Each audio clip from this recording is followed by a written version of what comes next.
algemou ele, também colocou nos pés e nas mãos, aquela situação, né, que ficou de humilhação mesmo. Então, assim, para transportar preso para audiência, né, se colocar algema sem a necessidade, pode responder por abuso. Então, nós vamos colocar aqui como primeiro item aí, a súmula vinculante número 11.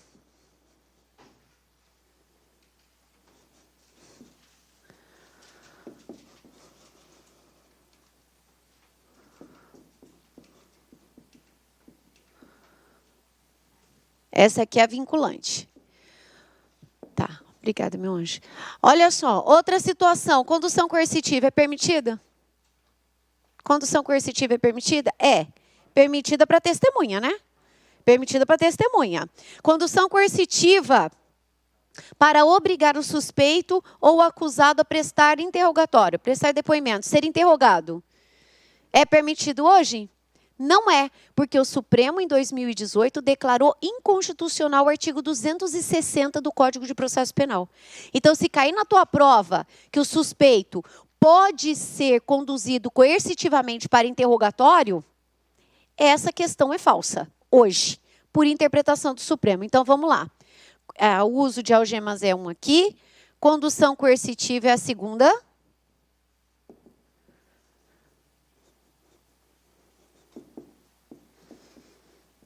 STF, tudo jurisprudência, tá, gente? Então, na hora de você estudar a lei, isso é que você vai encontrar lá. Você vai encontrar o artigo 260 no CPP, né? O uso de algemas, só que nós sabemos que, por interpretação jurisprudencial, decisão do Supremo Tribunal Federal, essas são situações que podem caracterizar justamente o crime que a gente está estudando, que é o crime de abuso de autoridade. Então, o STF, em 2018,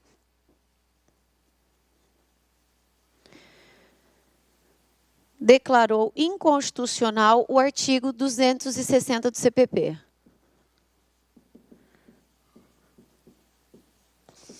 No Código de Processo Penal. Só que o Supremo fez mais que isso. Além de declarar o artigo 260 inconstitucional, o Supremo também, os ministros, por maioria, não foi unânime a decisão, mas por maioria, os ministros também entenderam que as provas obtidas por meio de condução coercitiva ilegal devem ser consideradas ilícitas. Ou seja, uma vez sendo declaradas ilícitas, consideradas ilícitas, elas não podem ser usadas nem no processo e nem no inquérito. E mais que isso, se for usada, lá na frente a defesa arguir essa nulidade, é uma nulidade absoluta, ou seja, vai fulminar todo o processo. Mas, calmem lá. A ministra Carmen Lúcia falou, nossa, mas está muito ampla a extensão, o alcance, né, dessa inconstitucionalidade. Gente, se a ministra não tivesse feito uma intervenção no momento do voto, nós teríamos vários inquéritos relacionados à Lava Jato e processos anulados.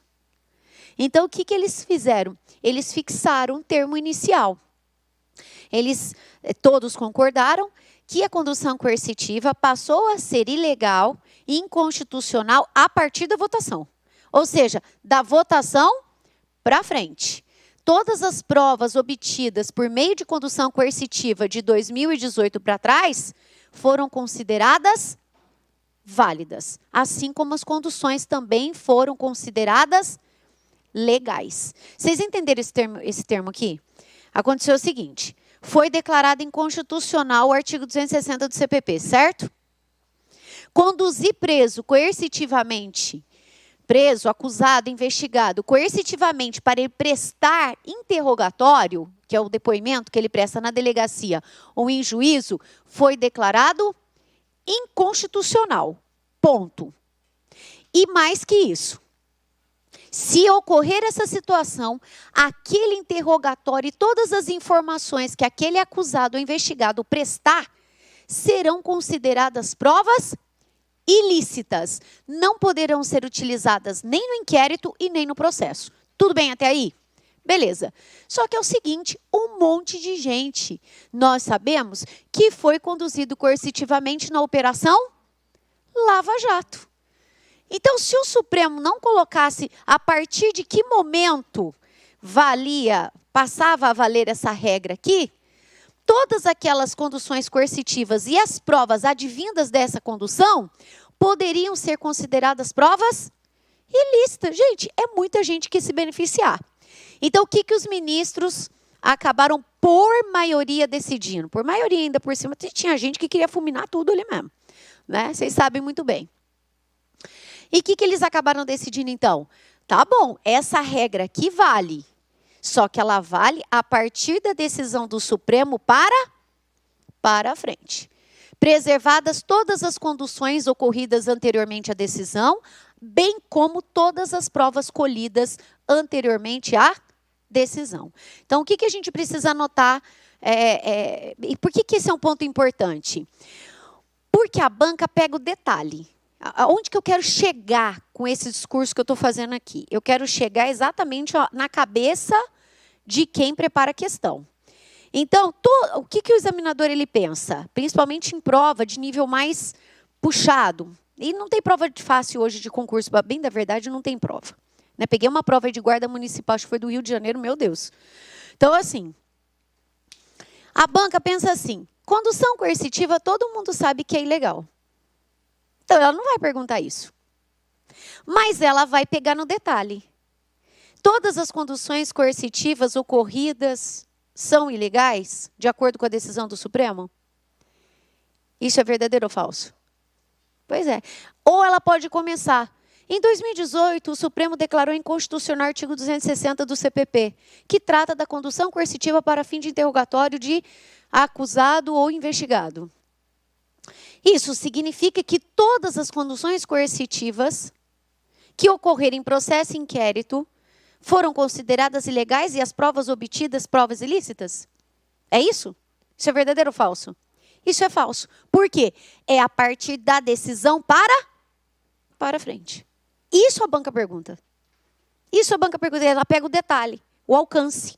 Ou seja, ela dá aquela floreada na questão com várias informações que são verdadeiras, de fato foi declarado inconstitucional, mas ela pega no detalhe onde o candidato cochila.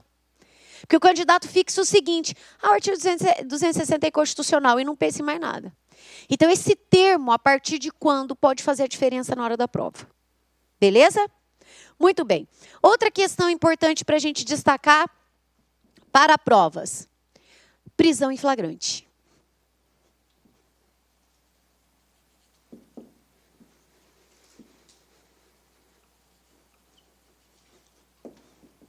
Gente, é o seguinte, a prisão em flagrante, vocês já viram com o professor Marciano, o flagrante só é legal, ou se não viram, vão ver, né? Mas acho que já viram, né? Prisões com o Marciano, isso. Flagrante já. Então, a prisão em flagrante, ela só é legal se ela ocorrer naquelas hipóteses do artigo 302 do CPP. O sujeito é pego com a boca na botija, ou seja, praticando crime, acabou de praticar, é perseguido e encontrado com objetos que façam presumir ser ele o autor da infração penal, ou a polícia chega ao local, o que aconteceu aqui? Acabei de ser assaltado e o sujeito fugiu. Qual que é a característica dele? Ele é alto, estava com boné, tem uma tatuagem na perna direita e fugiu aí numa moto assim, assim, assado. A polícia faz ronda no bairro e acaba encontrando um suspeito com aquelas características descritas pela vítima. Mas não basta encontrar o suspeito. O que a lei fala? Tem que encontrar o suspeito com as características e o que mais junto com ele? Objetos que façam presumir ser ele o autor da infração penal. O que o Supremo entendeu? Aquela situação, está acontecendo um crime, uma situação de flagrante no bairro. Da polícia aí, batendo as botinas, dando butinada na porta do povo aí. Entrando na casa, revira tudo, quebra e não encontra nada, é caracterizado que crime? Abuso de autoridade. Se você tem uma fundada suspeita, mas você não tem elementos para o flagrante, faça o que a lei determina. O que a lei determina? Quando você tem uma fundada suspeita, mas você não tem a situação de flagrante. Você vai ser policial. O que você tem? Perfeito. Tem que pedir para o juiz o mandado de busca e apreensão. Então, o Supremo deu interpretação conforme. Ou seja, espera aí. Se eu posso entrar na residência com uma ordem judicial, Ou é ordem judicial, porque eu tenho uma fundada suspeita e elementos que indiquem que ali pode estar acontecendo crime, ou tem produto de crime dentro daquele domicílio, ou eu tenho situação de flagrante. Se não é situação de flagrante e eu não busco um mandado de busca e apreensão, vai caracterizar crime de abuso de autoridade. Então, isso foi para frear um pouco essa situação. Ah, onde é flagrante? Pá. Então, o que os policiais fazem muito hoje? Campana. Eles sabem que ali recebe uma denúncia que está tendo, por exemplo, tráfico, né? Aquela casa vende droga. A pessoa sai disfarçadamente, para carro ali, tipo drive-thru, né? Para o carrinho, droga, dinheiro para cá, papapá, tal. E a movimentação é mais intensa final de tarde, ou muito cedo, ou madrugada. Aí os policiais vão lá e falam, pô, fica ali meio de olho e não vê nada. Não vê nada. Fala. Aí o que os policiais pensam hoje? Eu não estou vendo movimentação estranha nenhuma. Se eu bater na porta lá e entrar e não achar nada, eu vou me ferrar. Se achar droga, a gente vai ter situação de flagrante, certo? Porque ter droga em depósito é flagrante, né? Lembra? Crime permanente. Agora os caras pensam assim, e se não tiver nada aí? E eu entrar? Eu posso responder por abuso de autoridade. Então, o que os policiais fazem? Eles ficam em campana, eles ficam lá, monitorando. Aí eles começam, pô, olha só, o movimento é 7 horas da noite. Vamos vir amanhã para ver se é o mesmo horário? É. Tá, os caras ficam ali uns 3 dias, né? Só vendo a movimentação. Espera o melhor momento, vai lá e efetua a prisão. Então, flagrante, quando que vai caracterizar abuso? Quando ocorrer fora das hipóteses do artigo 302 do CPP. Se entrar na casa ou acha alguma coisa, vai responder por abuso. É isso que está valendo hoje, tá? Essa é aquela aula, minha gente. É aquele momento de reflexão em que os candidatos pensam, será que realmente eu devo seguir essa carreira? Porque nada pode. Na prova, para você acertar abuso de autoridade, você pensa assim, se eu acho que isso pode, a resposta deve ser que não pode. E aí você vai bem. Fora das hipóteses do artigo 302. Sim.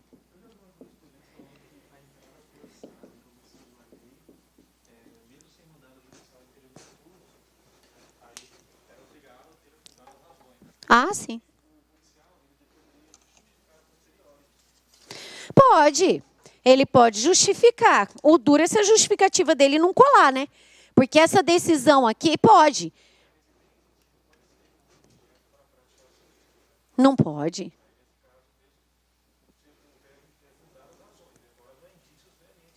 É. Mas o duro é a fundada razão. Se ele não conseguir provar, porque essa decisão aqui é do ministro Lewandowski de 2016. Se ele não conseguir provar essa fundada razão dele, ele pode responder por abuso de autoridade. Isso que é duro. Aqui também, gente, então é decisão do STF de 2016.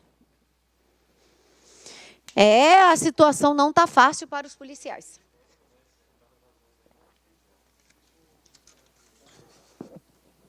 Não, ele pode comprovar, por exemplo, o CIOSP, assim que acontece uma ocorrência, a vítima liga, fica já um registro nas centrais de polícia. Aí é designada uma viatura mais próxima possível daquela localidade. Tudo isso tem registro.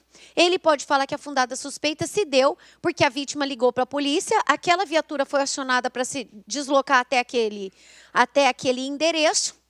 Então, não foi simplesmente que ele estava passando, não foi com a cara do morador e resolveu entrar. Houve uma denúncia, uma situação que estava ocorrendo crime, e a viatura e o policial, por obrigação, ele tem realmente que atender a ocorrência. Ele não pode, né? Aqui, o que na verdade a situação aqui não é essa, porque ele consegue provar. A situação é aquela que o policial está em ronda no bairro, igual à noite eles fazem, principalmente periferia. Aí ele fala assim, movimento estranho, vamos lá? Como assim movimento estranho, vamos lá? Você tem que ter alguma suspeita, né? Não é simplesmente, aquele cara lá está com um jeito esquisito. Quer apostar que se a gente entrar lá a gente acha uma droga? Quer apostar que a gente acha uma droga? Não dá, né? E aí, vamos divertir um pouco? A noite está muito parada hoje. Vamos dar uma movimentada aqui no negócio. Você acha que tem gente assim? Diga. Flagrante o tempo todo. Durante a permanência.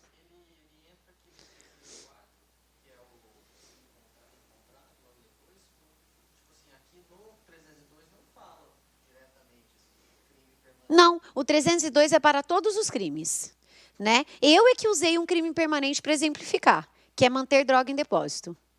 Droga em casa, guardada. É taxativo, o rol é taxativo. O que é fora das hipóteses? O sujeito não está praticando crime, nem está arrastando o corpo, nem está sendo perseguido, e nem houve uma chegada da viatura em que a vítima descreveu e ele foi encontrado com os objetos. Inclusive, no Fantástico, agora de domingo, passou situações de prisão em flagrante que ocorreram fora das hipóteses do artigo 302. As vítimas reconheceram o suspeito, mas com ele não tinha sido encontrado nada. E teve um deles, por exemplo, só para exemplificar, porque abuso de autoridade, inclusive o Faquinha, semana passada, reconheceu uma dessa em um processo. Num desses daí, o rapaz foi confundido com o outro, ele pegou 15 anos de reclusão. 15 anos. Apenas porque tanto a prisão em flagrante quanto a conversão em preventiva e a condenação dele foram baseadas exclusivamente no reconhecimento de quem? Da vítima. Então, você vê que o rol é taxativo, mas não tem se obedecido muito isso. O que a gente vê na prática, eu vejo em audiência que os policiais falam. O juiz pergunta assim para eles: como é que foi aí? Como é que foi essa prisão aí? Como é que aconteceu? Nós recebemos uma denúncia, a viatura dirigiu-se até o local. Chegando lá, logramos êxito, encontrar o suspeito. E que foi reconhecido pela vítima, ponto. Ué, mas encontraram alguma coisa com ele? Algum pertence da vítima? Nada, excelência. É malandro, esse aí jogou tudo no mato. A gente foi encontrar dias depois e tal, e ele disse que não tinha sido ele. Vocês estão entendendo? Então, existe uma costura para fazer esse enquadramento no 302, mas não existe o cumprimento integral daquilo que a lei prevê. O que o Supremo vem tentando fazer é dar essa interpretação, falar, ou você tem o 302 ou você não tem. Tá? Acontece demais. 15. Claro, abuso de autoridade é para todo mundo, só que, gente, vamos ser honestos, adivinha nas costas de quem que mais cai isso aqui? Polícia. Sabe? Se a gente fosse ver a situação passada, até os ministros do STJ e até no próprio STF, eles tinham tudo que responder por abuso de autoridade. Porque o Faquinha falou depois lá no despacho que o rapaz não devia nem ter sido preso. Aqui, esse caso específico do rapaz que vai entrar no abuso aqui também, que é exemplo real que aconteceu, foi uma tentativa de furto de uma bicicleta. Tentativa de furto de uma bicicleta. O rapaz pegou 6 anos. Porque caracterizou furto, tentativa de furto qualificado. O que aconteceu ali? Sabe as câmeras que estão na cidade toda? Uma das câmeras, o monitoramento estava sendo feito pela polícia militar. Um dos policiais falou, olha lá o cara querendo pular o muro da casa lá. Ele acionou uma viatura que estava próxima àquela localidade. Falou, tem um sujeito tentando entrar numa casa lá. A viatura foi. Quando o suspeito escutou o barulho da sirene da viatura, ele pulou de volta. Ele não chegou a pegar a bicicleta. E nem teve a posse mansa e pacífica. Mas foi preso em flagrante, porque foi pego com a boca na botija, né? Pulando. Aí foi preso em flagrante. Só que, ao invés de invasão a domicílio, não. Ele foi enquadrado em tentativa de furto. Foi condenado, isso para chegar lá em cima e falar, o cara não devia nem ter sido preso. Né? Porque nem para tentativa. Então, assim, são essas situações aí que caracterizam o abuso. Outra situação importante, gente, tem caído muito em prova. Pessoa jurídica pode ser vítima de crime de abuso de autoridade? Empresa pode ser vítima de abuso de autoridade? Sim. Então, anota, tá? A pessoa jurídica também pode ser vítima de crime de abuso.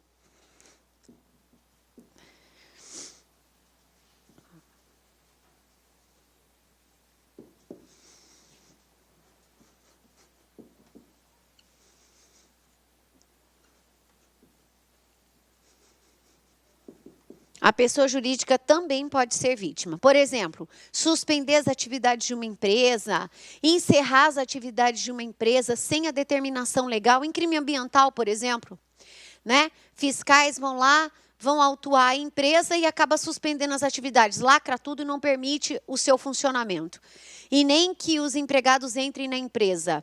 Se não tiver uma ordem judicial, isso pode caracterizar abuso de autoridade. Então, é um exemplo aí que eu estou dando para vocês, para a gente visualizar a hipótese. Vamos lá. Aí, pessoal, tem aquelas situações que são mais fáceis, que eu acredito que não são muito cobradas, porque é fácil demais. Manter alguém preso por mais tempo que a lei determina. Que crime que é? Pode ser cometido por delegado, pode ser cometido por policial, pode ser cometido por juiz, certo? Promotor, né? Então, pode ser cometido por qualquer autoridade. Né? Não arbitrar a fiança em crimes em que a lei admite. Abuso de autoridade. Né? Manter alguém preso por mais tempo, quer dizer, o sujeito já cumpriu pena e continua dentro do sistema penitenciário. Abuso de autoridade. Então, a gente tem essas situações aí. Agora, tem uma polêmica. Polêmica, assim, a depender do contexto, pode seduzir o candidato e induzi-lo a uma resposta errada. Esbofetear um preso. Vocês viram aquele videozinho da policial que dá uns tapas num preso? Isso. É abuso ou é tortura? Vocês viram o vídeo? Todos viram ou não? Tá. Eu vou falar, é o seguinte, o excesso é abuso, mas também o excesso pode ser tortura, né? Então, olha só. O videozinho, para quem não viu, é o seguinte, o suspeito está solto, ele não está algemado, tá? Ele está na delegacia em pé e ela está indo para cima dele. Malandro, vagabundo, nunca mais você faz isso aqui, tá pensando em falar desse jeito comigo? Ela vai dar uns tapas nele e ele vai ficando meio assim, parece até que está meio bêbado e tal, né? Ela dá uns 3 ou 4 tapaços nele, assim. Abuso? Só não pode falar que a conduta é atípica, hein? Não vale. Não, se você responder que a conduta dela é atípica, você está fora do concurso, querido. Porque ele vai falar, o cara não tem o perfil psicológico, né? Então, gente, mas vocês sabem o que eles colocam? Conduta atípica, abuso ou tortura. O que vocês acham que é? A minha narrativa é essa. É uma policial, tá xingando um suspeito e dá uns tapas no rosto dele. Abuso?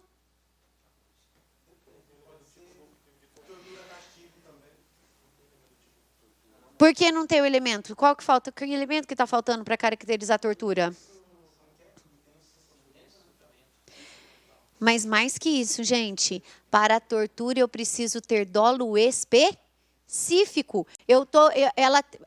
Vou mudar. Vamos supor que ela está dando todos esses tapas aí, falando assim para ele, confessa logo, vagabundo. Confessa que foi você, confessa. E ele estivesse algemado. Aí a gente teria todo elemento para tortura. Porque esbofetear, para arrancar a confissão e do sujeito estar algemado, quer dizer, ele não pode oferecer resistência nenhuma. Mesmo sendo só uns tapas, ele não tem chance. Porque nesse videozinho ele afasta, ele desvia, ele tem a liberdade de locomoção. Né? Agora, a depender da situação, se caracterizar a mesma hipótese, mas num outro contexto, a gente pode ter tortura. O que eu quero dizer com isso? Que ofensa à integridade física também está prevista na lei de abuso de autoridade. Quer dizer, lesão corporal pode ocorrer e só caracterizar abuso. E aí que a banca pega pesado com os candidatos. Tem uma outra situação em que 2 policiais da Rotan, vocês viram essa? A vítima está filmando, olha isso. Segundo, não sei se é fake, mas eles falam no videozinho que a vítima está filmando os policiais batendo no suspeito e ele está algemado. E ali eles dão soco, eles dão tapa nele e fala para ele falar a verdade, que não sei o quê. Abuso ou tortura? Aí é tortura. tá? Ali, gente, mas dói até na gente ver os caras, meu Deus, como é que eles baixam? Um levanta assim, ó, ele levanta, não vai baixar aí não, peraí, você aguenta mais. Misericórdia, que é isso? Para não dormir. Aqui, gente, então a pessoa jurídica, essa situação de ofensa à integridade física, então, é uma questão que nós precisamos tomar cuidado. Para que seja tortura, é sofrimento e com dolo específico. Obter confissão, declaração, querer que aquela vítima pratique crime, ou usar esse sofrimento, impor esse sofrimento intenso como forma de castigo, né? Então, essa situação aí. Ou medida não prevista em lei. Caiu uma questão assim até. Privar o preso de alimentação. Depende, gente. Depende. Privou o preso de algumas horas. Algumas horas, não deu o almoço, mas ele lanchou no final da tarde. Tá abusado, tá abusado. Professor, um carinho para ele. Gente, caiu essa questão, privar o preso de alimentação. Abuso ou tortura? A banca só te deu essa informação. Adivinha o que vai ser? Abuso. Tá? Agora, vocês sabem, privar o preso 2 dias sem alimento. 3, aí já é tortura porque você impõe um sofrimento intenso. A pessoa pode até morrer. Você coloca em risco a vida dela. Vocês estão entendendo? Então, assim, a gente pode ter situações em que privou o preso de alimento. Vai ser abuso. E privar o preso de alimentação pode caracterizar tortura. Agora, gente, é isso aí que está caindo. Não está caindo. Ai, a prisão passou do tempo. Inocentezinho. Não está caindo nada disso. Tá? Nós temos que enfrentar aquilo que a gente pode encontrar, a pedreira que a gente pode encontrar aí na frente. E esse confronto entre abuso e tortura é o que mais cai. Aliás, as leis mais cobradas em prova de carreiras policiais, tortura, abuso, desarmamento e antidroga. São os 4 aí que são mais cobrados. Em relação às sanções, vamos lá. Olha só. Aqui, todas essas alíneas aqui, elas resumem exatamente essas hipóteses que eu trabalhei aqui com vocês. Então, olha só. Aqui da pessoa jurídica, como eu mencionei, que é importante, as sanções nós temos 3. Sanção administrativa, sanção penal e sanção civil. Gente, caiu a seguinte questão. Olha isso. Acho que foi uma prova CESP, perguntou assim para o candidato. Se ao superior hierárquico, em crime de abuso de autoridade, cabe ao superior hierárquico, a autoridade que praticou o abuso, impor a sanção administrativa, civil e penal. Isso é verdadeiro ou falso? Caiu assim, ó. De acordo com a lei de abuso de autoridade, cabe à autoridade hierarquicamente superior àquela que praticou o abuso, impor a sanção administrativa, civil e penal. Exatamente. A autoridade hierarquicamente superior é apenas a administrativa. A quem compete a imposição da sanção penal e civil? Juiz, gente. Tá? Então, isso, cuidado. Outra coisa, o abuso de autoridade para imposição de sanção administrativa deve ser dirigida às corregedorias, por exemplo, de polícia. Já a petição para imposição das sanções penais e civis devem ser encaminhadas ao MP, ao Ministério Público. Então, a gente vai ter 2 petições aí. Ok? Então, olha onde que a banca foi. Fala em sanção, mas a quem compete? Então, vamos lá. Sanção administrativa. Pode começar com advertência, a depender da conduta praticada, a repreensão e a que mais cai. Suspensão do cargo de 5 a 180 dias com perda de vencimentos. Isso significa que durante esse período não recebe. Tá? Cuidado aqui. Suspensão do cargo, função ou posto por prazo de 5 a 180 dias, com perda de vencimentos e vantagens, a destituição da função, vamos supor que é um policial, mas tem um DGA, é chefe de algum departamento, de alguma gerência, ele pode ser destituído da função, e a demissão, que é a pena mais severa mesmo. Isso tudo depois de um processo, de uma sindicância e de um processo administrativo. A mais cobrada é essa aqui. Quando falar em suspensão, não vamos esquecer. Suspensão é sanção administrativa.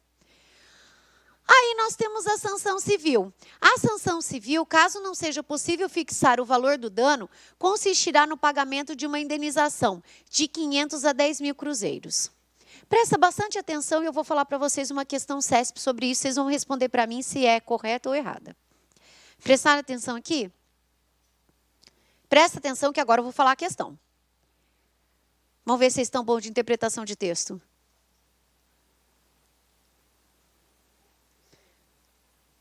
Posso falar a questão?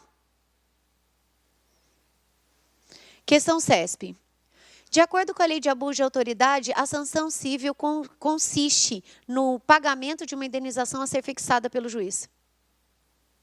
Certo ou errado? Por que ela é errada? Exatamente. Exatamente. Ela só será fixada caso não seja possível reparar o dano. Não é isso que está escrito aqui? Olha lá, ó.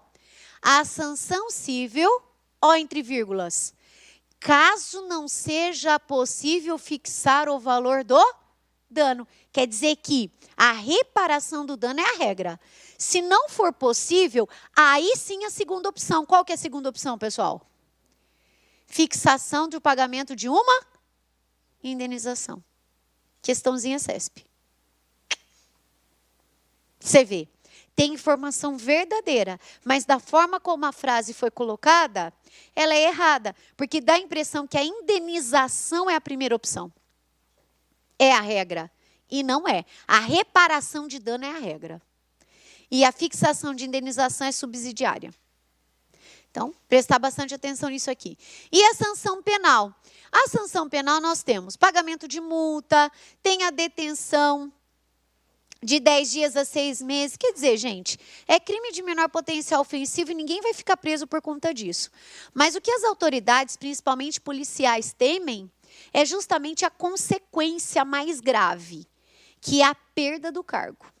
A perda do cargo e a inabilitação para ocupar qualquer função pública, que pode chegar a 3 anos. Então, olha só, perda do cargo e a inabilitação para exercício de qualquer outra função pública pelo prazo de até 3 anos. Só que para policial, a lei reservou um parágrafo especial. Olha isso aqui. Abuso cometido por policial civil ou militar. Quando o abuso for cometido por policial civil ou militar, ele pode ficar impedido de exercer as funções de policial e militar no município da culpa pelo prazo de 1 a 5 anos. Então é o seguinte, traduzindo isso para a questão. Se um policial for condenado por abuso de autoridade no município de Cuiabá, ficar inabilitado, essa pena aqui ela pode ser autônoma ou acessória, quer dizer que ela pode ser conjunta com a outra. Se ele ficar inabilitado por 2 anos e pegar mais um impedido de exercer em Cuiabá, daqui quanto tempo ele vai poder prestar concursos públicos no Brasil? Ele vai ter que esperar quanto tempo? 3, 2, 1, 2.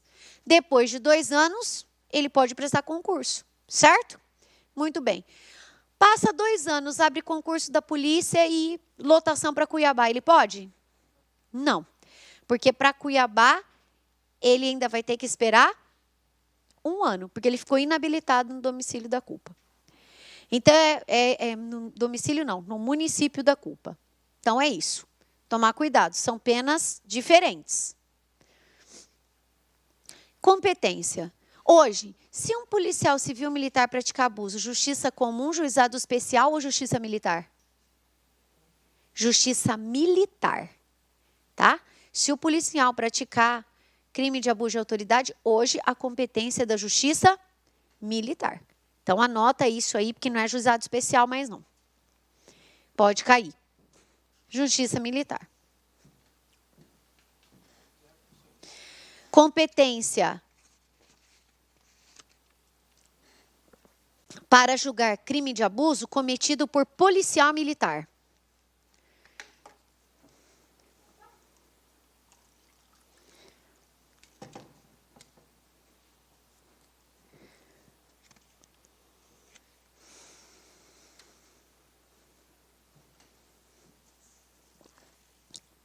De quem que é a competência, pessoal? Justiça militar. E o policial civil? GCRIM. GCRIM. GCRIM. Então, vamos lá, vamos às questões. Oficial do quadro auxiliar. A abordagem de uma pessoa em via pública por policial militar para fins de busca pessoal tem natureza jurídica de ato administrativo e deve ser motivada sob pena de constituir crime de abuso de autoridade. Quer dizer, não pode ir parando qualquer pessoa na rua só porque não foi com a cara dela. Resumindo, é isso, tá? Capitulado no artigo 3º, a linha A, da Lei 4898 de 65. A motivação que afasta a tipicidade penal. Quer dizer, qual é a motivação que torna legítima a ação dos policiais? É isso que a banca quer saber. É a consideração pelo policial que torna legítima? Todo mundo tem que parar quando o policial está passando, porque por consideração a polícia? Não. Comportamento indicativo de fundada suspeita de rompimento da ordem pública? É uma fundamentação legítima? Eu parei o cidadão porque ele estava em atitude suspeita. Flagrante? Flagrante? A pessoa abordada estar em via pública, só de ela estar em via pública já é o suficiente. Cuidado.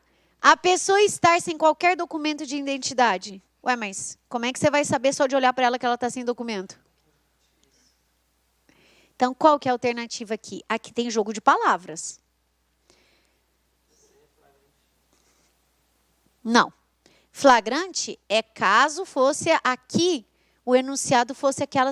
Tem alguma das situações do 302 no enunciado? Está falando que o sujeito está praticando crime? Ou acabou de praticar, ou está presumindo? Aqui está falando de qual procedimento policial? Não é procedimento prisão, é procedimento abordagem. Qualquer um de nós pode ser abordado pela polícia ou não? Sim. Mas em qualquer situação? Não, gente. Não é em qualquer situação. A polícia pode me abordar, não ter mandado nada, mandar eu parar meu carro, descer, fazer a revista, mas eu tenho o direito de saber por quê. Qual é o motivo? Se não for blitz, eu tenho que ser informada. Qual que é a razão? Aí ele pode dizer, não, é porque roubaram um carro com essas características da senhora, então nós estamos abordando todos os donos de veículo. Esse procedimento de rotina é abuso de autoridade. Coitado dos donos de Titã. Os donos de Titã e aquela outra motona, não é motona Harley não, porque Harley nunca é parada. Não, Falco.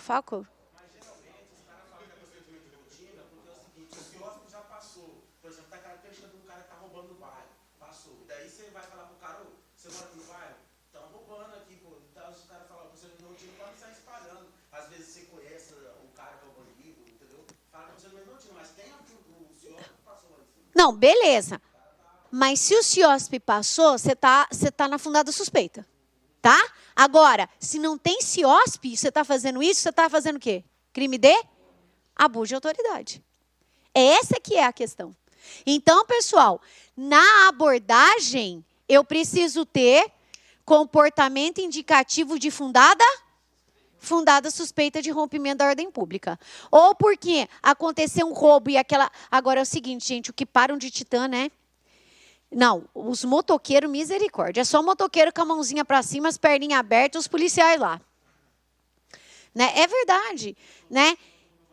E carros também, eu lembro que de um documentário que eles falavam assim, pô, a polícia sobe no morro para prender traficante, mas o grosso mesmo do volume de dinheiro está na Zona Sul, no Rio de Janeiro. A polícia não sobe os prédios lá de frente para a praia, porque tem uma fundada suspeita, mas sobe o morro. Então, é interessante essa questão. Nas questões de prova, ele coloca, nós vamos ver aqui, a polícia subiu um morro, numa comunidade, para prender o traficante, não sei o quê. Até a questão é preconceituosa, ela nunca fala nesse contexto que aconteceu em algum bairro, que na verdade é onde o volume de dinheiro, onde o financiador mora, onde o chefão reside, né? Nunca vai ter. Então, aqui, pessoal, comportamento indicativo de fundada suspeita. Então, essa aqui é a resposta correta. Vamos à outra. Lembrando que só não é a resposta C, porque a questão está falando qual o procedimento policial? A abordagem e não prisão, ok? E aqui, você vê como eles seduzem? Eles já jogam um flagrantinho aí para, né, dar aquela... Então, vamos lá. Essa aqui, constitui abuso de autoridade, constranger alguém com emprego de violência ou grave ameaça, causando-lhe sofrimento físico ou mental para provocar ação ou omissão de natureza criminosa? Então, mas qual tipo de tortura? Vamos aproveitar para relembrar. Que tortura é essa? Causando-lhe sofrimento para... tortura crime, né? Isso. Submeter alguém sob sua guarda, poder ou autoridade, com emprego de violência ou grave ameaça a intenso sofrimento, como forma de aplicar castigo pessoal ou medida. Tortura, castigo, também não é abuso. Constranger alguém com emprego de violência ou grave ameaça, causando-lhe sofrimento físico ou mental, com o fim de obter informação, declaração ou confissão. Tortura, prova, também não é o abuso. Levar à prisão ou nela deter quem quer que se proponha a prestar fiança permitida em lei. Esse é abuso. E aqui, constranger alguém com emprego de violência ou grave ameaça, causando-lhe sofrimento físico ou mental em razão de discriminação racial ou religiosa. Vai ser a tortura racial ou discriminatória. Tá? Então, vejam, todas aqui estão perguntando do abuso, mas a maioria das alternativas está falando de qual crime? Tortura. Então, sempre a gente vai encontrar essas questões. Foi. Olha essa daqui. Analise as alternativas abaixo e marque a correta. Aquele que foi vítima do abuso de autoridade poderá caíram, essas duas últimas caíram agora, em 2019. Olha onde que a banca está indo. Aquele que foi vítima de abuso de autoridade poderá representar a suposta autoridade culpada, dirigindo petição a qualquer órgão do Ministério Público, independente da competência daquela instituição, para iniciar o processo junto à autoridade culpada? É tudo para o MP? Não, gente, lembra? A administrativa é para o superior e hierárquico. A penal para o Ministério Público. Então, essa daqui é o quê? Falsa. Porque, independentemente da competência, é falso. O direito de representação será exercido por meio de petição dirigida à autoridade superior, que tiver competência legal para aplicar à autoridade civil ou militar culpada a respectiva sanção administrativa ou penal tão somente? Qual que é a legítima aqui? A superior é a sanção? Olha a banca. Onde os caras estão indo? Olha. Aqui, estão sujeitos à prática de crime de abuso de autoridade. Toda autoridade pública que exerça cargo, emprego ou função pública, de natureza civil ou militar, ainda que transitoriamente, com ou sem remuneração? Correta é essa. Não pode constituir abuso de autoridade qualquer atentado praticado contra a liberdade de locomoção? O que está errado aqui? O não. Cuidado responder essa, hein? Eles já vão traçando o seu perfil. Não constitui, a gente pode. Não pode constituir o não, né, gente? Está errado. Generalizou. Quando o abuso for cometido por autoridade policial, civil ou militar de qualquer categoria, poderá ser combinada a pena autônoma ou acessória. Até aí está certo. De não poder o acusado exercer as funções de natureza policial ou militar no município da culpa, até aqui? Certo. Por prazo de 5 a 10 anos? Gente, a última parte é de 1 a 5. Qual que ficou a correta? A letra C é a correta. Não, impressionante essa... É isso. Agora, gente, nós vamos para o Estatuto do Desarmamento. Vamos lá. Eu vou iniciar com vocês, eu trouxe aqui... Vocês viram que o presidente ontem baixou outro decreto, né? Para mudar mais um pouquinho o Estatuto. Isso, então vamos lá.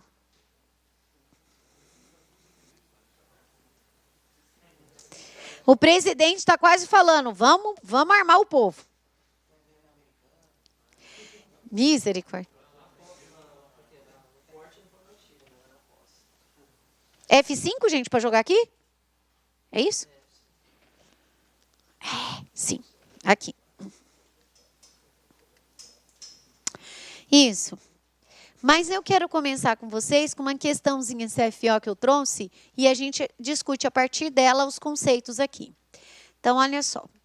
Vamos pegar a questão. Questãozinha curta, pequena, né? Nada muito... Olha aqui. E aí a gente volta aqui na parte conceitual da lei. Olha essa questão. Essa aqui foi CFO Rio de Janeiro agora em 2019. Constitui crime do Estatuto do Desarmamento.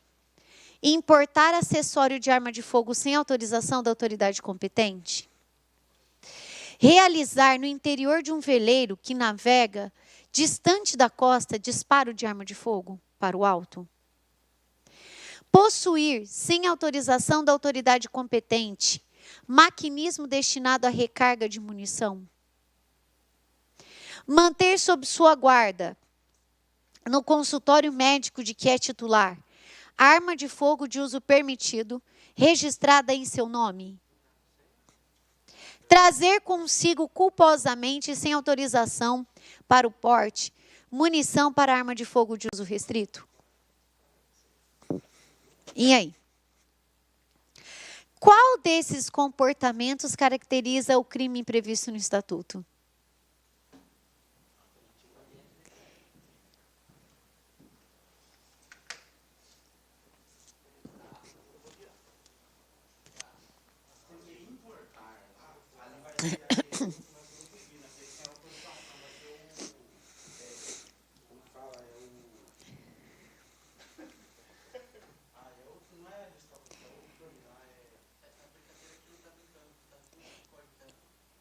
Ele está pegando os crimes do Estatuto e dando uma repaginada para ver se... Ele não está dando quais são os crimes, mas ele quer que o candidato lembre quais são. Vamos um por um. Vocês acreditam que importar acessório de arma sem autorização é crime do Estatuto do Desarmamento? É crime previsto lá ou não é? Porque o que ele quer é constituir crime do Estatuto. Importar acessório sem autorização é crime previsto no Estatuto do Desarmamento?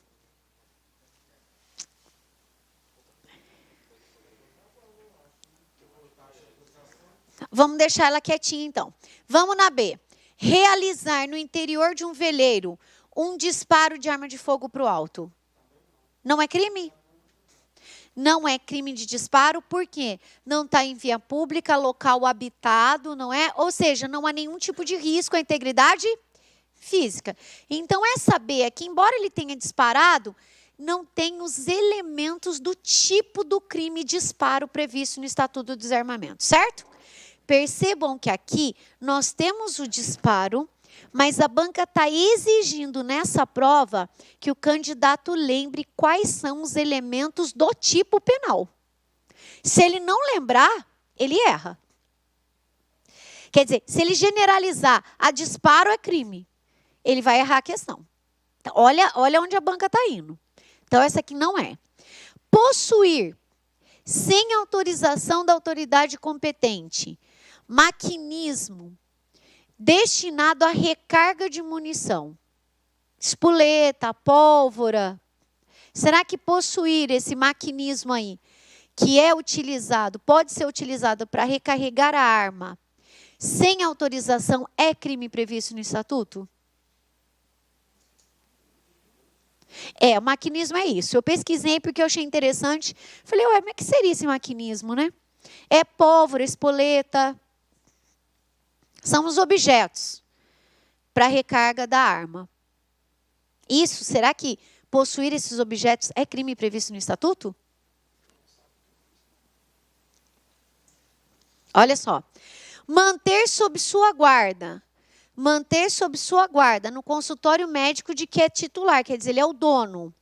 Arma de fogo de uso permitido registrada em seu nome. Pode ou é crime? Pode. Quando é que eu posso ter arma? A posse da arma. Eu posso ter na minha casa ou no meu local de trabalho, se eu for o dono ou for o gerente. Então, o médico é o titular. Ele pode ter essa arma lá no consultório? Pode. Então, não é crime isso, certo? Não é porque ele é o titular e porque ele tem autorização. Tudo bem? Então, não é.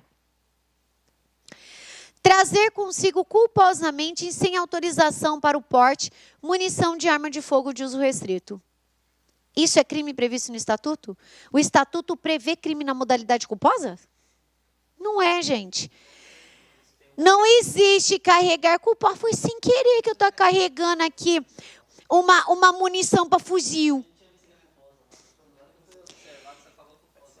O culposamente é que torna ela errada. Então, quantas nós eliminamos aí? Nós eliminamos, estamos junto? A E, certo? Nós eliminamos a D, porque pode. Nós eliminamos a B, porque não tem os elementos do tipo. E nós ficamos com a A e a C. Aliás, todo candidato está sempre entre duas. Né? E depois ele erra e fala, você viu, eu cheguei a assinalar aquela, não sei o que me deu, assinalei a outra. Todos falam isso. Né, gente? E aí, vai ser a A ou a C?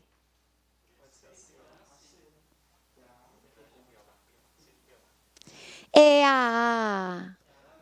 É a A. A A caracteriza tráfico de armas. Artigo 18 do Estatuto. É a A. Meu Deus do céu. Mas olha a prova. É aquela, daquelas questõezinhas que a gente está resolvendo a prova, né? Algumas questões aí esses dias. Tá? É o artigo 18 do Estatuto. Por que a C não é?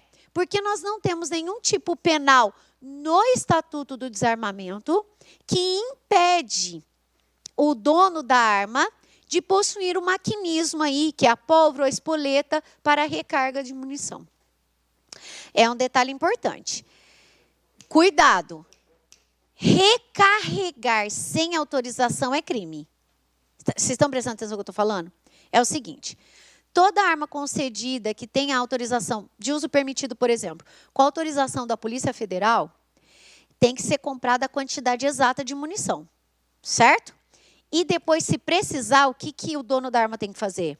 Pedir uma nova autorização. Se ele não tiver a nova autorização para a compra da munição para recarregar, ele pode responder por crime.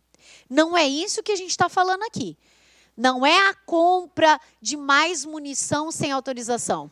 A gente está falando aqueles objetos que são utilizados para recarregar. Espoleta, pólvora e tal. Isso aqui não está previsto como crime no Estatuto.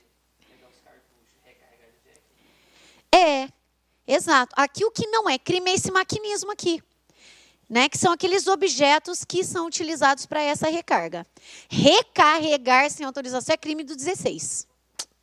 Cuidado. Não vai... falou em recarga, não é crime. Tá louco. Claro que é. É o 16. É só o maquinismo. A banca foi ardilosa na construção aqui. Então, por isso que induz o candidato. A alternativa A, portanto, é a correta, pessoal. Cadê? Tá aqui. A alternativa A é a correta. Então, vamos lá. Vou colocar para vocês aqui, de acordo com o decreto do presidente, vamos colocar aí o decreto que alterou o Estatuto de Desarmamento. Anotem aí, que eu acho que quando eu mandei esse material, eu não tinha ainda o decreto. Vamos colocar aí. Decreto 9685 de 2019. Decreto 9685 de 2019. Alterou as regras Olha o que eu vou falar agora e destaquem. Para a posse de arma. O presidente da República não tem competência para alterar as questões relacionadas ao porte. Ele alterou aquilo que é possível fazer por meio de decreto, algumas regras para posse de arma. Então, vamos lá. Fazer um esquematizado aqui para vocês, que resume esse material aí que está bem completo, que fica disponível aí para vocês consultarem e estudarem. Então, vamos lá. Vamos fazer um quadro esquematizado aqui.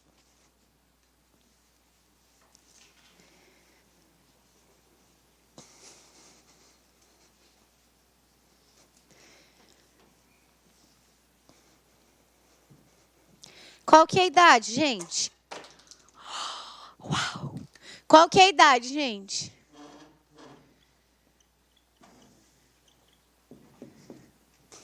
Muito obrigada, meu anjo. Qual que é a idade para ter a posse de arma? Posse e porte.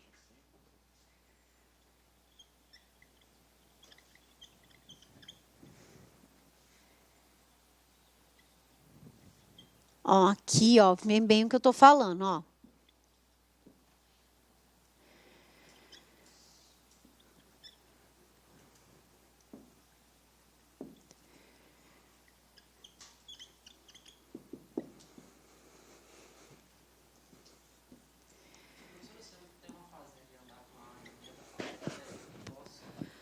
É porte também. Quem é a zona rural, ele tem autorização para posse e porte. Já tinha. Não, pode andar toda a extensão. E lá não é só, não tem só posse. Ele tem porte também, pode transitar naquela região ali. Por quê? Ele tem uma autorização especial de porte para caça. Mas não pode caçar pessoas. Ah, não pode. Não pode. Senão responde. Então, olha só. 25 anos. São 25 anos, tá? Tem projeto de lei para baixar para 21. O presidente da República está fazendo pressão, mas essa regrinha está valendo ainda. 25, tá?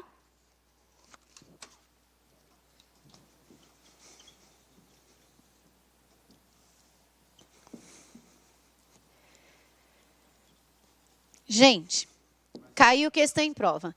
Essas regras, vamos ver se vocês estão... Se liga. Essas regras que eu estou colocando na lousa, é para porte e posse de arma de uso permitido? É para o quê? Pelo amor de Deus. Já caiu isso em prova.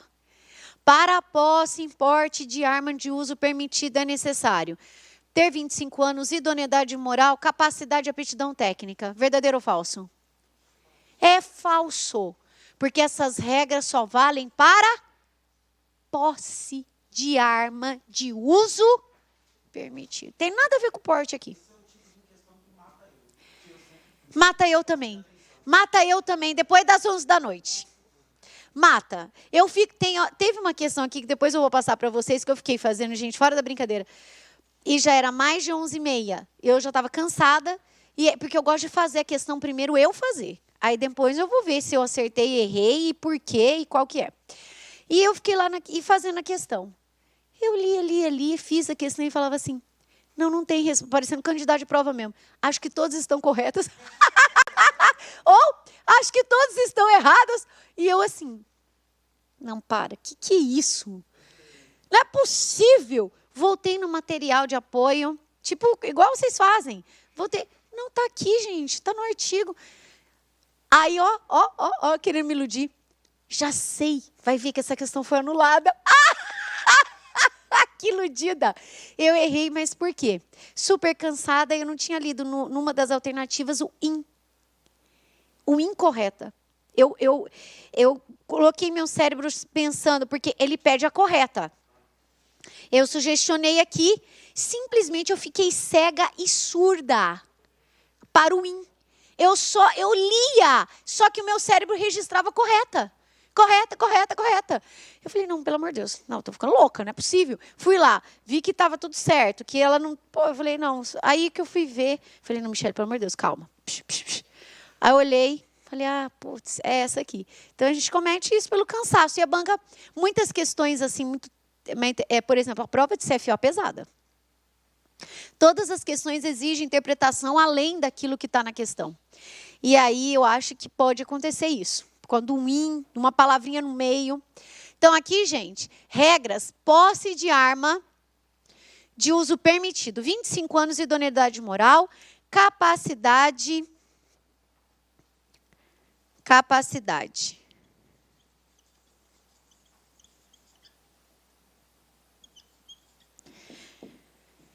E aptidão.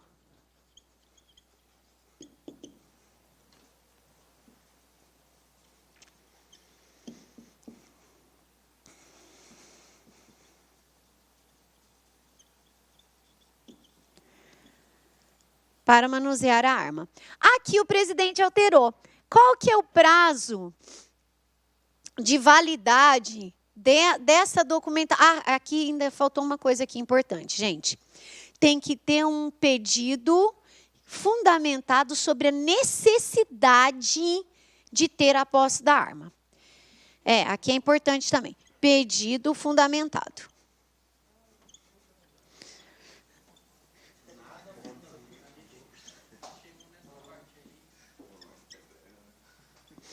Sobre a necessidade.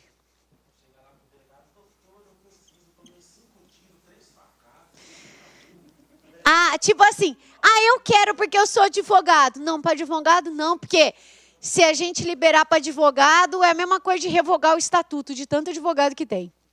Né? É a mesma coisa armar a população. Então, o advogado não pode ter por conta disso. Ok. Ô, gente, e aí? O que mudou? Prazo de renovação. Aqui, ó. Prazo de renovação agora, 10 anos. Olha isso. Prazo de renovação, 10 anos, tem mais. Quantidade de armas que a pessoa pode ter a posse? 4 ou mais.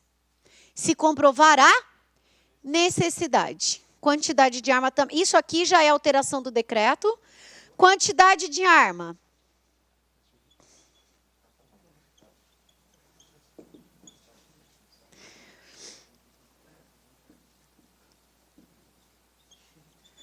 Quatro ou mais. Quantidade de arma, 4 ou mais. Já. O decreto fala expressamente isso. Inclusive, quem já tirou já está prorrogado para 10. Tá? Então, aqui, ó. Quantidade de arma, 4 ou mais.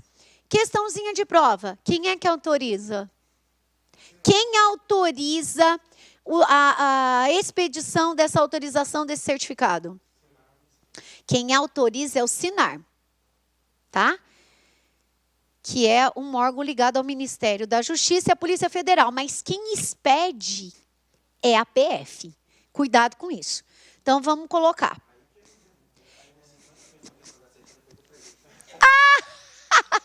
Tá vendo? Foi resiliente, caiu e aprendeu.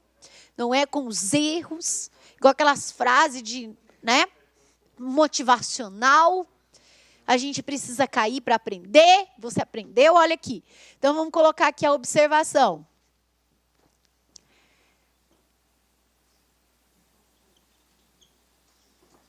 Quem autoriza?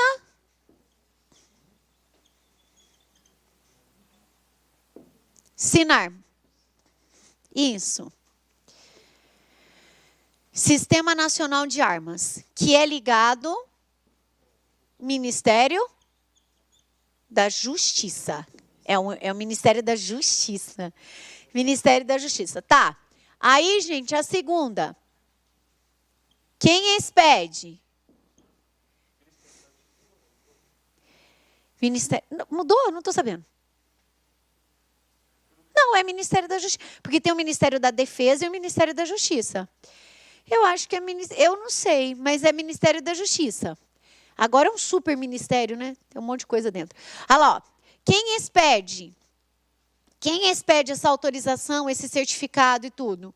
Quem é que recebe essa documentação também e encaminha para o SINAR? Polícia é a Polícia Federal. O Exército é arma de uso restrito. É o SIGMA. Sistema de gerenciamento de armas. Ali o negócio é mais pesado. Não é para qualquer. Quem expede, veja que aqui a gente só está falando de posse de arma de uso permitido. Polícia Federal. Tá? Putz, cara. Não, essa semana, quer ver uma questão interessantíssima? Quer dizer, tem uma tragédia no meio, mas, gente, estou analisando sobre a ótica da técnica aqui. O policial tem direito ao porte? Não da arma de serviço. Ele ter uma arma? Isso. Tem, não tem? Ele não pode comprar uma arma? Tá. Se você é policial e logo será, né? CFO, o que você quiser, investigador. Amém, irmãos? Amém? Se nesse momento, sim, gente, essa aula é motivacional, essa aula tem hora que é um culto, tem hora que é o quê? Uma missa, seja lá o que for, né? Independente, aqui tudo como é que fala? Como fala quando são todas as religiões? Não. Não é, como que fala? É ecumênica. Isso, tem de tudo, né? Então, olha isso. O policial, ele pode ter o porte. Se ele quiser ter o porte de arma, ele tem que pedir autorização para quem? A arma dele, que ele comprar. É a Polícia Federal. Porque o policial, ele pode sim ter a sua arma, mas essa arma que é dele é arma de uso permitido. Aí eu falei isso para um aluno, falou assim, não, professora. Policial pode ter porte, a arma dele de uso restrito. Eu falei, só se for no mercado negro. Né? Agora é o seguinte, vocês viram aquele policial que foi morto no Rio de Janeiro? Foi no Rio ou São Paulo? São Paulo, né? Quando estava saindo para o trabalho? De 38 anos? O que aconteceu? O que aconteceu ali? Ele estava saindo para o trabalho, ele tem um porte de arma, de uso permitido, que é o que a lei autoriza. Né? Aí, simplesmente, os caras chegaram com um fuzil, metralharam o cara e mataram o cara. Quer dizer, eles não têm nem medo de chegar, porque eles falam assim, coitado desse cara com aquela arminha fuleira dele. É aqueles de rajada, igual matou a Marielle. É aquele tipo de arma. Ou seja, infelizmente é isso aí que você falou. Enquanto os traficantes estão com fuzil, arma, tudo de uso restrito, mesmo que ele saiba que o policial tem direito ao porte, ele sabe que a maioria anda dentro da lei, e o porte autorizado pela Polícia Federal aos policiais é um porte de arma de uso permitido. O policial não pode ter em casa fuzil. Não pode, gostaria. Tem uns até que pode ser que tenha, mas não pelo meio legal. Tá? Então, isso é interessante a gente saber. Outra coisa, gente, vamos supor que vocês estão na tua primeira diligência e aproveitando aqui a questão do certificado. Você está na tua primeira diligência, comprou um Ray-Ban, tipo aquelas coisas de filme, não é? Cabelinho de reguinha, bigodinho, tal.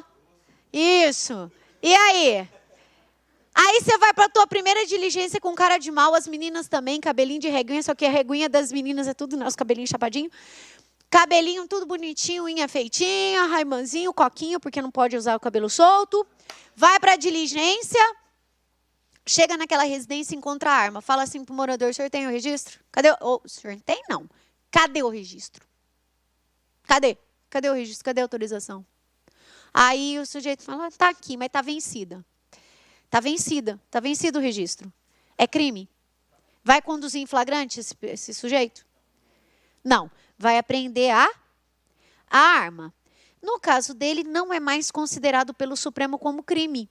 Apenas uma infração administrativa. Então, vamos anotar isso aí e relembrar. Certificado vencido não é crime. Certificado vencido não é crime de acordo com o Supremo.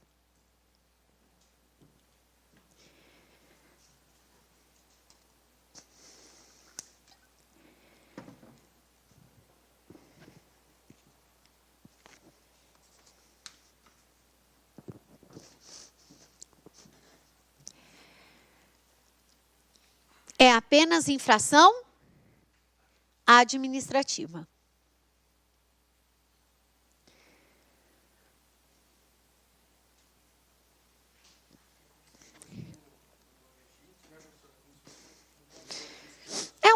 controle.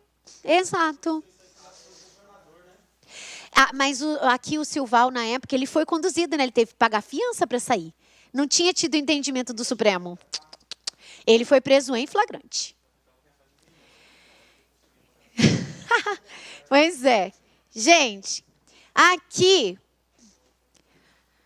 Muito bem. Continuando o nosso quadro aqui, agora... Arma de uso restrito. Quem é que concede autorização e tudo? É o Exército por meio do Sigma. Por meio do Sigma. É o Exército que faz o controle e o cadastro e que concede a posse e o porte de arma de uso restrito. Então, aqui é o Exército. Isso. É sistema de gerenciamento de armas.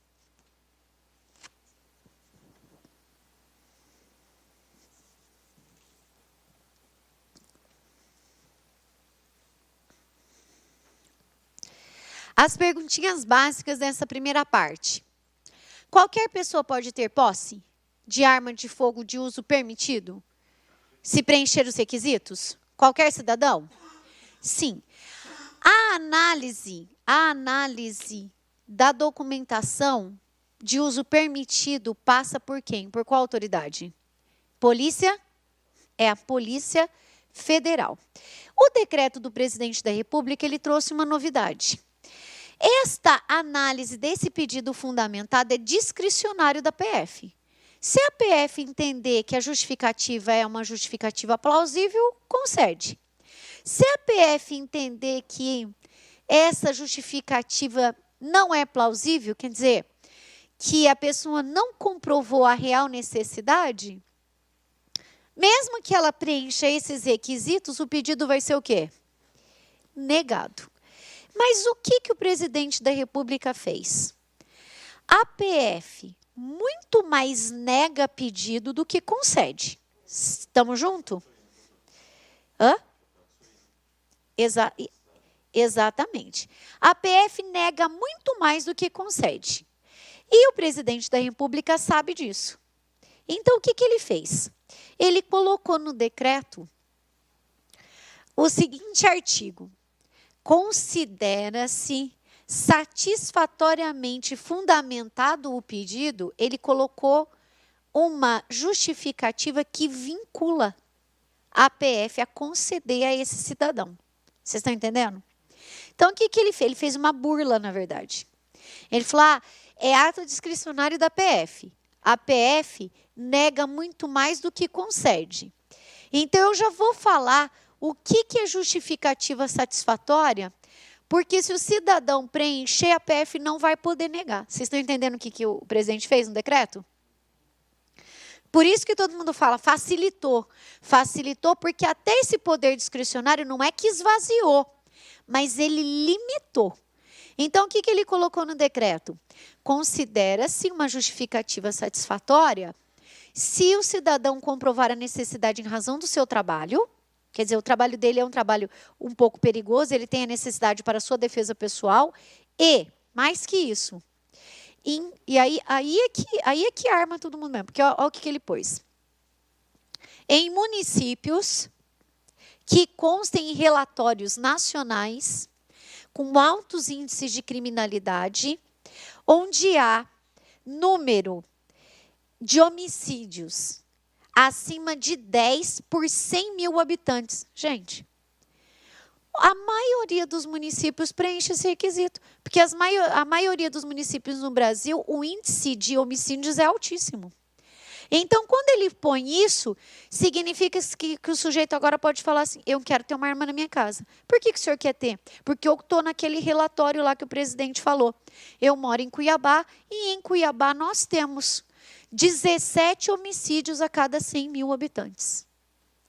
Se esse cidadão comprovar isso perante a Polícia Federal pode negar a ele a posse?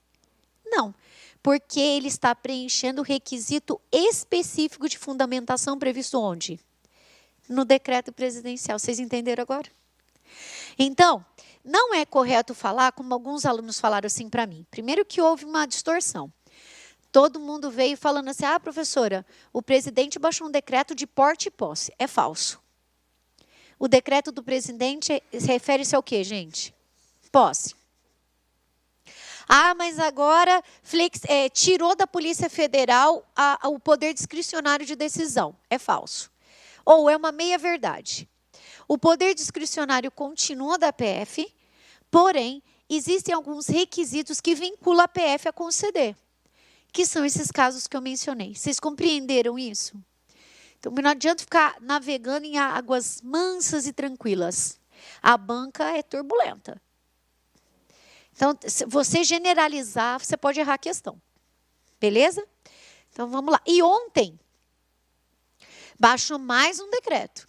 Esse decreto permite o trânsito para aquelas pessoas que praticam atividade desportiva de arma, o trânsito com a arma municiada.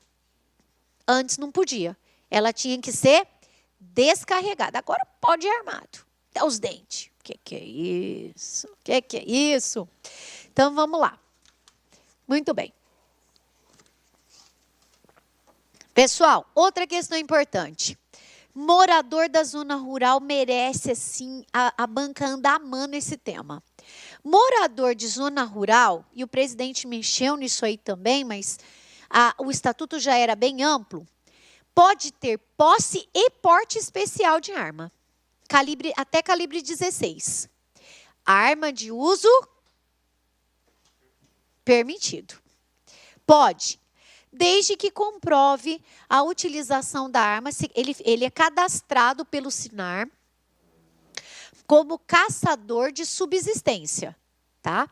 Se ele usar a arma para outra finalidade, responde por 2 crimes previstos no estatuto, e isso a banca ama. Porte ilegal de arma e disparo de arma. Então, vamos anotar isso. Quer dizer, qual crime que responde o morador da zona rural que desvirtuar a utilização da arma?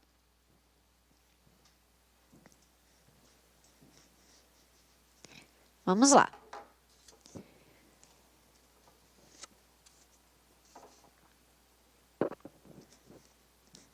Vou até colocar aqui, ó.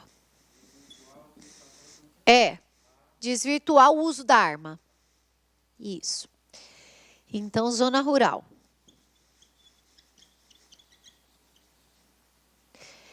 Aqui nós temos posse e porte especial.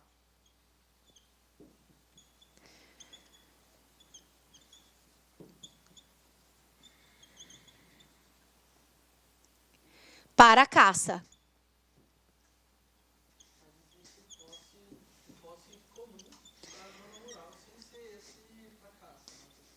Existe. Mas ele pode obter os dois, né? Pode. Mas ele pode ter o porte também. Olha lá, ó. Para arma, para caça, caça subsistência. Ele é como caçador. Agora, se desvirtuar, se usar a arma para outra finalidade, pode responder por 2 crimes. Anotem aí.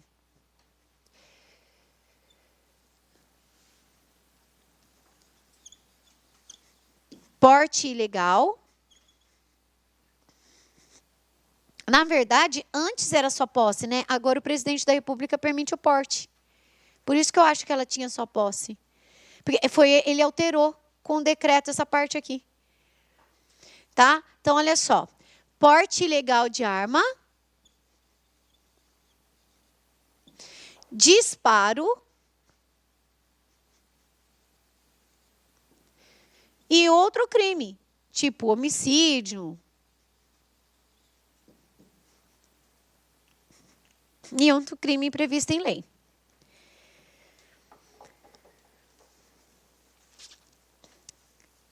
Quem pratica atividade desportiva pode transitar com a arma? Pode, agora até a arma carregada. Uma questão interessante, pessoal. Ser encontrado com uma arma desmuniciada em uma blitz caracteriza que crime, de acordo com o estatuto? Vocês estão lá numa blitz e mandam um carro parar. O dono do veículo para e aí vocês encontram no interior do veículo uma arma desmuniciada. Qual que é a providência? É porte ilegal de arma. Ah, mas ele tem um registro. Ele apresenta o registro da posse. Mesmo apresentando o registro, ele pratica algum crime? Sim. Por quê? Porque ele não pode transitar com a arma. Então, porte ilegal de arma de uso permitido. A depender da arma, pode ser de uso restrito também. Tá. Agora, uma outra situação. Vocês não encontram arma, mas encontram munição. É crime? É a mesma coisa. Porte ilegal de munição para arma de uso restrito ou permitido. E acessório? Idem. A mesma coisa. Agora, vamos supor que você encontra uma munição e não tem arma. Uma única munição. É crime? De acordo com o entendimento do Supremo, uma única munição não caracteriza crime. Isso tem que anotar. E por quê? São crimes de perigo abstrato. Mas existe esse entendimento. Encontrar uma munição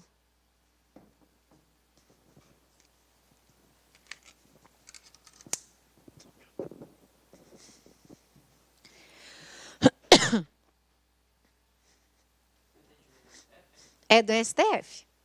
Encontrar apenas uma munição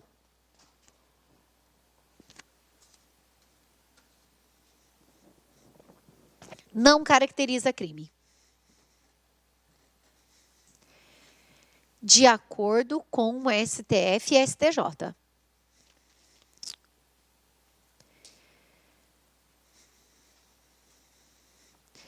Caiu numa questão em prova, olha como que a banca é ardilosa. Caiu numa questão de prova assim, que o policial em diligência encontrou munição. Encontrou munição. E se essa conduta caracterizava ou não crime? E aí? Você encontrou munição. Gente. Só que é o seguinte, eles entenderam que munição é crime. Quando não é crime, tem que falar especificamente. Uma munição. Interessante, né? Olha a cabeça. Olha os caras. Né? Cara, é. Porque aí você pode falar assim, pô, a professora Michele falou que munição é singular, é uma, né? Pô, e os caras com munição não colocou nada, acredita que ele considerou crime?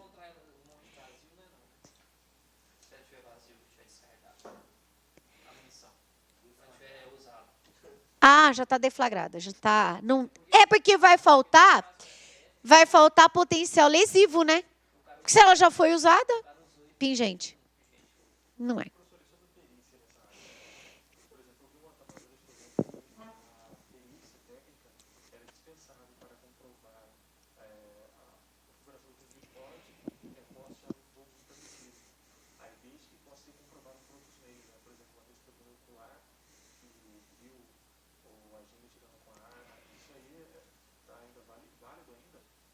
Mas aí, por que perícia? Para falar se a arma é de uso permitido, uso restrito, é isso?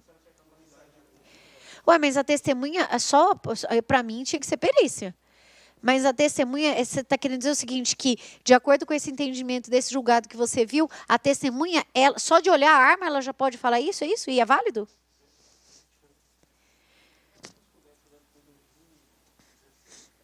Eu não vi.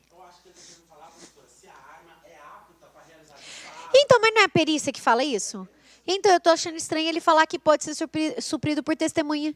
Se uma testemunha ocular vê, eu não sei. Agora, essa é uma questão que eu ia chegar. Se a arma estiver inapta, foi encontrada a arma, mas ela não é capaz de provocar nenhum tipo de lesão. Aí sim, nesse caso, mesmo não tendo porte e posse, a conduta é atípica. Então, vamos anotar isso. A arma que não possui capacidade lesiva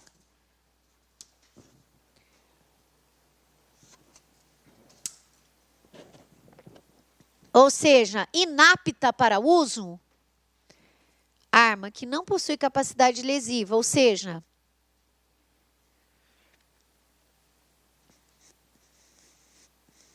é inapta para uso,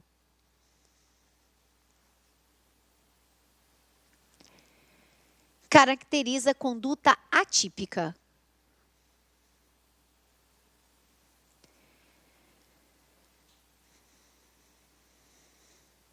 Caracteriza conduta atípica.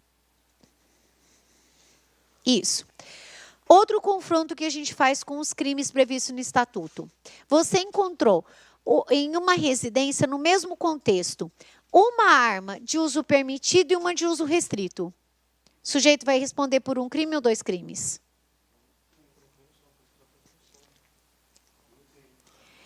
Você foi numa casa e cumprindo um mandado de busca e apreensão. Chegou naquela residência, você encontrou uma arma de uso restrito e uma arma de uso permitido.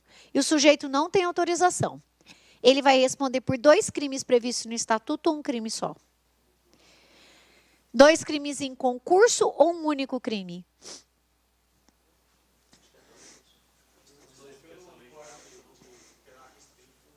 Gente, nesse caso vai responder por 2 crimes. Posse ilegal de arma de fogo de uso permitido e posse ilegal de arma de fogo de uso restrito. Porque são condutas distintas, tá? Então, toma cuidado com isso. Toma muito cuidado com isso. É porque você foi na casa, você encontrou uma arma dentro da residência. Então, eu só posso falar em posse, né? Você encontrou uma arma de uso permitido e uma arma de uso restrito lá no interior da residência.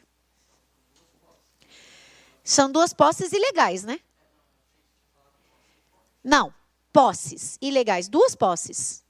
Tá? É porque a conduta do 16 é porte e posse de arma de uso restrito. E a do 14, porte de uso permitido. Tá? Então, olha só, gente.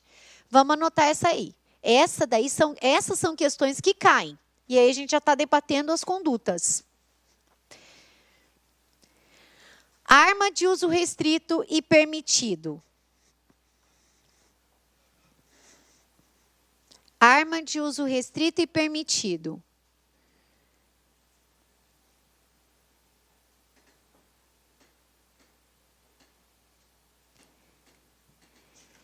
Encontradas no interior de residência. Encontradas no interior de residência.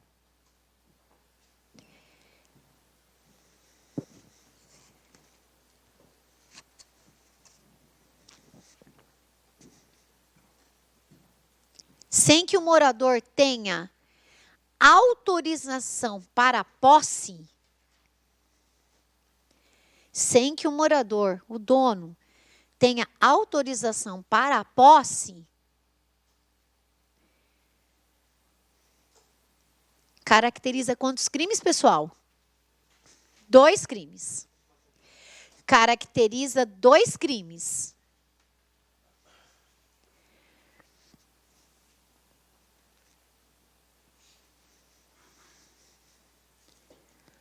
É concurso material. Posse. Quais são esses crimes, né? Posse ilegal.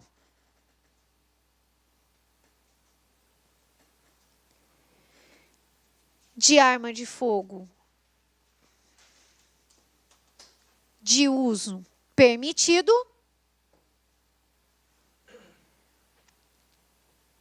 E também a posse de arma de uso restrito. Isso. E se encontrar munição? Vamos colocar que a banca não pergunta em armas. Você, nessa mesma diligência, encontrou arma de fogo de uso permitido e munição de uso restrito. Quantos crimes? É o mesmo crime. Porque os crimes, eles falam arma, munição ou acessório. Então, o fato de ter colocado munição. Agora, e o sujeito que usa arma e mata o outro? para matar. Mata uma pessoa com uso de arma. Responde por um crime, 3 crimes ou 2 crimes, de acordo com o estatuto e a jurisprudência. Quem usa uma arma para matar uma pessoa e ele não tem o porte para isso? Ele vai responder por porte, disparo, homicídio, porte e homicídio. Qual o crime? Ou só homicídio? E aí? Sujeito discutiu com outro. Pegou uma arma que ele tinha posse em casa, ele tinha posse na casa. Ele pegou a arma, saiu na rua, eles continuaram batendo boca. Ele sacou a arma, atirou e o outro morreu. Ele vai responder por 2 crimes, 3 crimes ou 1 crime? E aí? Ele vai responder por qual crime, gente? Só homicídio? Só homicídio não. Ele vai responder por homicídio em concurso com porte ilegal de arma. Mas e o crime de disparo? Ele não disparou? E não atingiu o outro? Perfeito. O crime de disparo é absorvido pelo crime de homicídio pelo princípio da consunção. Gente, isso tem caído muito, principalmente prova CESP. Então, vamos colocar aí. Homicídio versus disparo. Posso apagar essa parte aqui? Ai, não. Essa coisa ruim. Ai, meu Deus. Ai, Jesus. O trem... Olha isso. É a caneta. Minha gente. Quem que é isso? Não tem. Mas vamos anotar? Gente, não tem. Não tem o papelzinho. Deixa eu ver o que é isso aqui. Não tem. Vamos anotar aí, gente. Putz, ele não apaga nada, hein? Caraca, é a caneta mesmo. Porque o outro estava apagando. Olha aí. Vamos colocar. Concurso de crimes. Como observação. Disparo, porte e homicídio. No mesmo contexto. No mesmo contexto fático, que é o que o Supremo gosta de falar. Isso. A hipótese é a seguinte, gente, pode colocar aí como exemplo na prova. Ocorreu uma discussão.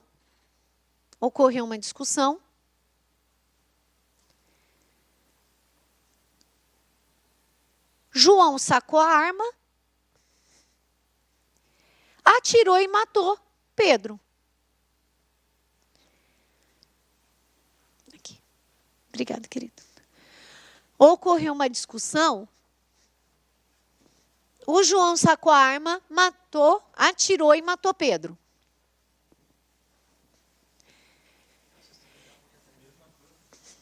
Não tá fácil, não. Tá terrível. Quantos crimes João vai responder? Daqui a pouquinho já te passo aí a questão. Quantos crimes, gente, ele vai responder? De acordo com o entendimento dos tribunais superiores. E aí, pessoal, quantos? 2 crimes. Quais? Homicídio e porte ilegal de arma.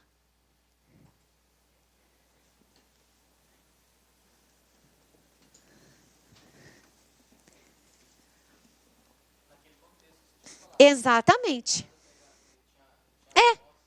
Isso. Por qual crime, então, gente? Homicídio e porte ilegal. E o que vai acontecer com o disparo, já que ele disparou? Disparo é absorvido pelo crime de homicídio. O homicídio absorve o disparo.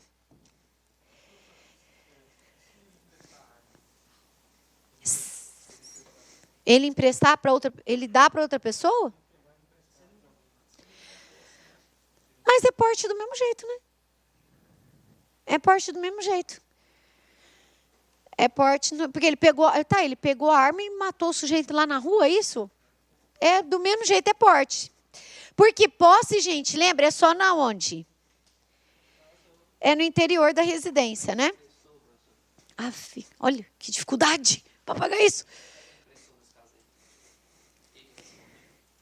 Quem empresta?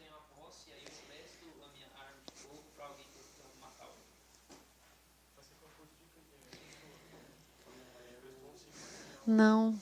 Você pode ter até uma parte, mas você fala sabendo, né, que a pessoa vai fazer. Partícipe, né? Porque lembra, quem presta auxílio responde. É a mesma coisa, eu não vou assaltar, mas eu fico lá no carro esperando a galera. Você vai responder por participação no crime que ele cometer. Meu Deus, isso é grave. Olha isso. Então vamos lá. Coloquem aí que o disparo pessoal é absorvido pelo homicídio.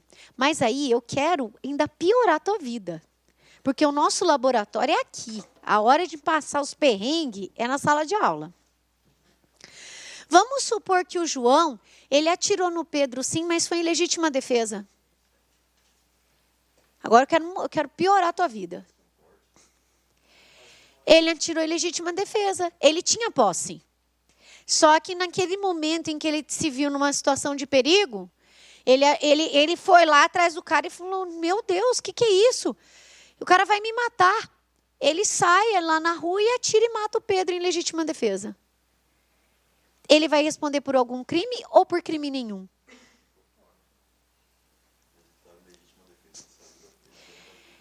Não, ele tem a posse da arma. Ele tem a posse. Vamos supor que ele é regularzinho, ele tem a posse. Agora, como todo mundo vai poder ter, bem facilitado mesmo a coisa. Só que aí entra o bandido. Ele discute com o cara e eles vão parar, muitas vezes, no meio da rua. E ele atira para se defender, porque o cara está armado. O que entrou? O bandido está armado. Ele atira e mata. Ele age em legítima defesa. A tua questão é essa. Ele age em legítima defesa. A conduta dele é atípica, não responde por nada, porque tem a conduta é atípica, não. Ele não responde porque tem a excludente da legítima defesa. Ele responde sim pelo homicídio, em concurso com porte. Ele vai responder só pelo porte. Ele não responde por nada porque age em legítima defesa.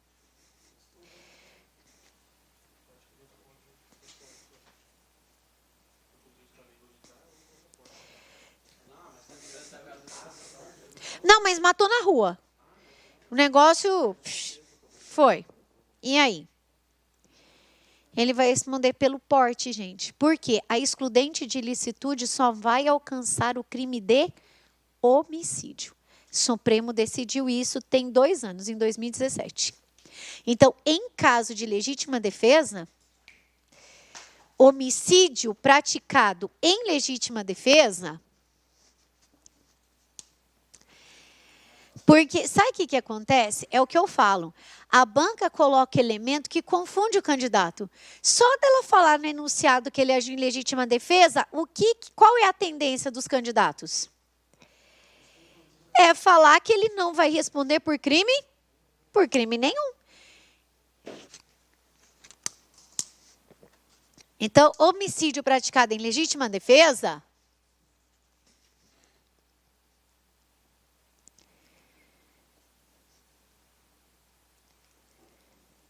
O Supremo decidiu, aí quem foi o relator?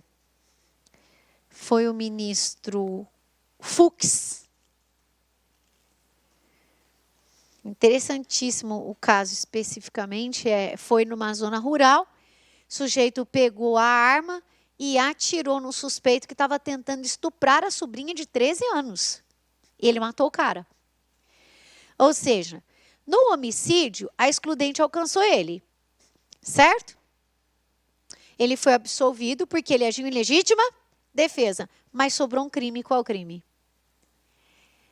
Está na tua lousa aqui na zona rural. Ele não desviou a finalidade? Se ele desviou a finalidade, qual crime que sobrou para ele? Porte ilegal. Que a excludente, não há que se falar em... está portando ilegalmente em legítima defesa. O ministro até tentou fazer a costura, mas não colou. Então, homicídio praticado em legítima defesa, de acordo com o Supremo, a excludente só alcança o crime de homicídio.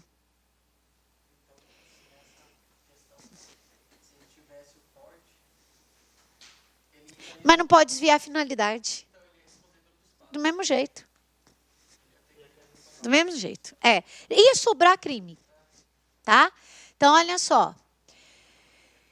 A excludente só alcança o homicídio, devendo o agente responder pelo porte. Devendo a gente responder pelo porte. Então, gente, o porte sempre vai sobrar.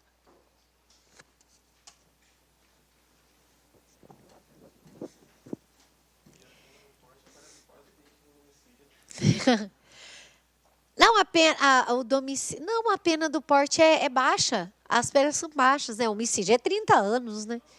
8 a 20. Aqui é 2 a 4, 5 anos, não é pena alta. Então, olha só, pessoal. Vamos fazer mais umas aqui, ó. Olha essa. Com base no Estatuto de Desarmamento, assinale a correta. Para adquirir arma de fogo de uso restrito, o interessado deverá, além de declarar a efetiva necessidade, olha aí, atender, dentre outros requisitos, a comprovação de idoneidade com a apresentação de certidões negativas de antecedentes criminais, fornecidas pela Justiça Federal, Estadual, Militar e Eleitoral, e de não estar respondendo a inquérito policial ou processo, que poderão ser fornecidas por meios eletrônicos. Essa é verdadeira ou falsa?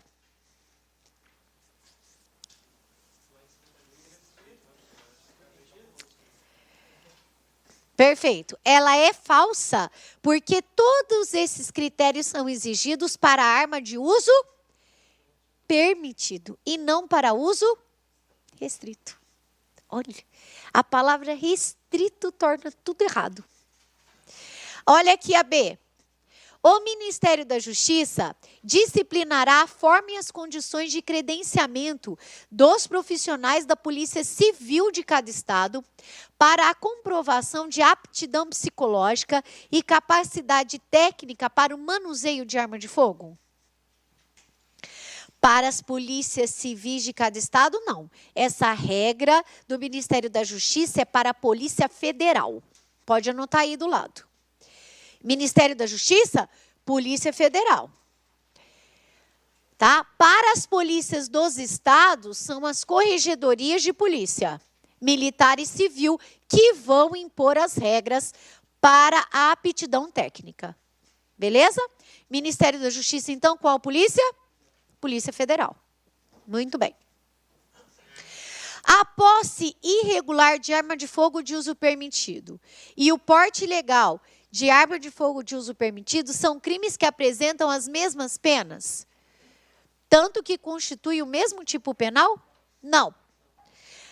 Posse e porte de arma de fogo de uso permitido são crimes distintos. Tá? Agora, se mudar aqui, a posse e o porte ilegal de arma de fogo de uso restrito possui a mesma pena e é o mesmo tipo penal? Sim.